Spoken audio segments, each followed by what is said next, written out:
बिस्मिल्लाहिर्रहमानिर्रहीम। अस्सलाम वालेकुम। वेलकम बैक टू सियालकोटी पकवान। तो कैसे हैं मेरे प्यारे प्यारे बहन भाई? मुझे पूरी उम्मीद है मेरे देखने और सुनने वाले मेरे तमाम बहन भाई बिल्कुल खैर वाफियत से होंगे।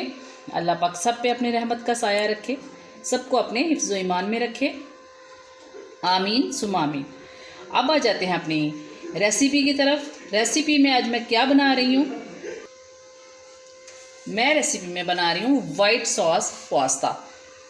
तो वीडियो शुरू करने से पहले मेरी तमाम बहन भाइयों से एक रिक्वेस्ट होती है कि प्लीज़ वीडियो को फुल वॉच किया करें। आप मेरी वीडियो पे आते हैं, अच्छा सा कमेंट करते हैं और उसको सब्सक्राइब भी करते हैं, लाइक भी करते हैं, उसके लिए आप लोगों का बहुत बहुत शुक्रिया।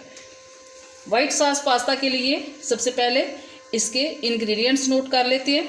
ये पास्ता लिया मैंने, ये देखिए तकरीबन 250 ग्राम, और इसको अच्छी तरह से ये देखिए मैंने बॉईल कर लिया और इसमें बाद में इसमें 1 चम्मच ऑयल डाल के अच्छी तरह से इसको मिक्स करके रख दी है। उसके अलावा 1 गिलास मैंने दूध का लिया है।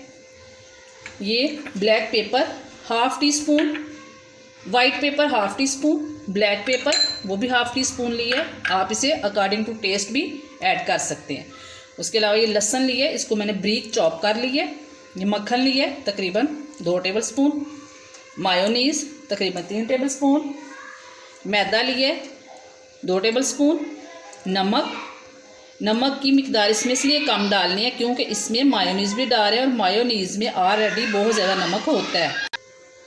ये ऑरिगेनो लिया है मैंने तकरीबन ½ टी स्पून, और ये चिली फ्लेक्स तकरीबन 2 पिंच लिए। इसको ज़्यादा नहीं लेना, बस 2 पिंच काफ़ी हैं। अब आ जाते हैं इसको तैयार करने के लिए। ये कढ़ाई मैंने चूल्हे पे चढ़ा ली है और इसमें 1 टेबल स्पून मैंने ऑयल डाला है। वो इसलिए कि मक्खन अगर डालेंगे तो वो जल जाता है। अब इसमें ये मक्खन डालूंगी।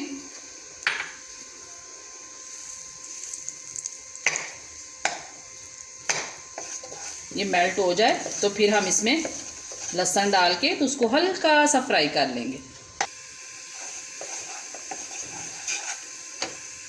अब मैं इसमें ये चॉप्ड लहसुन डालूंगी। ये देखिए तकरीबन 1 टीस्पून है, इसको ज़्यादा नहीं लेना। इसको हल्का सा फ्राई करेंगे, ज़्यादा फ्राई नहीं करना, बस इसकी स्मेल ख़त्म हो जाए उतनी देर इसको फ्राई करना है। ये देखिए ये फ्राई हो गया। ये देखिए ये इसका कलर भी जो है ये भी बरकरार है और इसकी स्मेल भी ख़त्म हो चुकी है। बस इस तरह का इसको फ्राई करना है। ये देखिए बिल्कुल डार्क नहीं हुआ, बस इतना।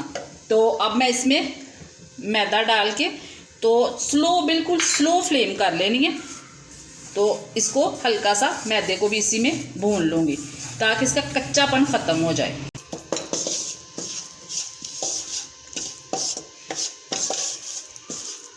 बिल्कुल स्लो फ्लेम पे इसको भूनना है कि जल ना जाए, क्योंकि मैदा ये बहुत जल्दी जल जाता है।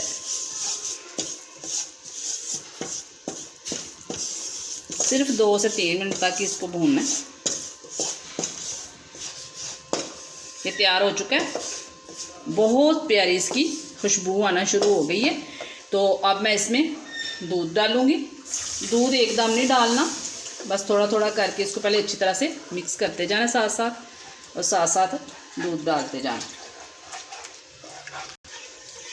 ये सारा दूध मैंने डाल लिया और ये देखिए कितनी अच्छी तरह इसकी क्रीमी शेप हो गई है। ये देखिए बिल्कुल क्रीमी लुक आ गई है इसकी। तो अब मैं इसमें इंग्रेडिएंट्स डालूँगी। ये नमक,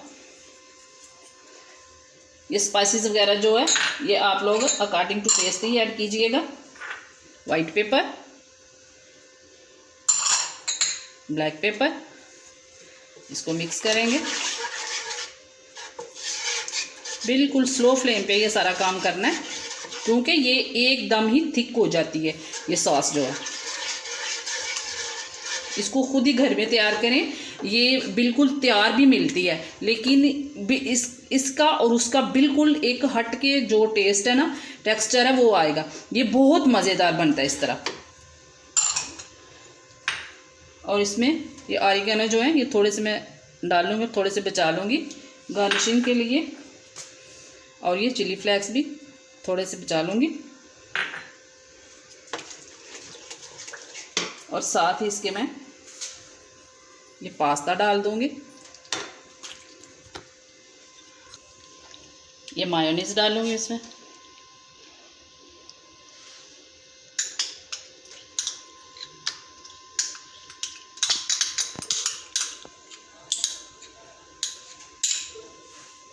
अच्छी तरह से इसको मिक्स कर लेंगे। माशाल्लाह बहुत मज़ेदार ये रेसिपी है, मैंने बिल्कुल आसान तरीके से अपने बहन भाइयों को बताई है। आप लोगों ने ज़रूर ट्राई करना और मुझे कमेंट बॉक्स में बताना भी है कि मेरी ये वाली रेसिपी आप लोगों को कैसी लगी। यकीन मानिए अगर आप लोग ये घर में ट्राई बिल्कुल सेम मेथड से करेंगे तो बाज़ार की ये भूल जाएंगे। वाइट सॉस पास्ता जो रेसिपी है ये बाज़ार की भूल जाएंगे। एक दफ़ा ज़रूर इसको ट्राई करना है। बस ये रेडी हो चुकी है, ये देखिए इसकी लुक चेक करें ज़रा, कितनी प्यारी कितनी क्रीमी है इसकी। ये बिल्कुल ओरिजिनल रेसिपी है, ये रेडी हो चुकी है। अब मैं इसकी फाइनल लुक दिखाती हूँ। ये देखिए इसकी फाइनल लुक, बहुत टेस्टी, बहुत हटके रेसिपी, बहुत मज़ेदार। आप लोगों ने इसको ज़रूर ट्राई करना है और मुझे कमेंट बॉक्स में ज़रूर बताइएगा कि मेरी ये वाली रेसिपी आप लोगों को कैसी लगी। मुझे और मेरी फैमिली को दुआ में बहुत सारा याद रखिए। जो दूसरों को अपनी दुआ में याद रखता है कामयाबी उनके लाजमी कदम चूमती है। इसके साथ ही मुझे दीजिए इजाज़त। ओके, अल्लाह हाफिज़।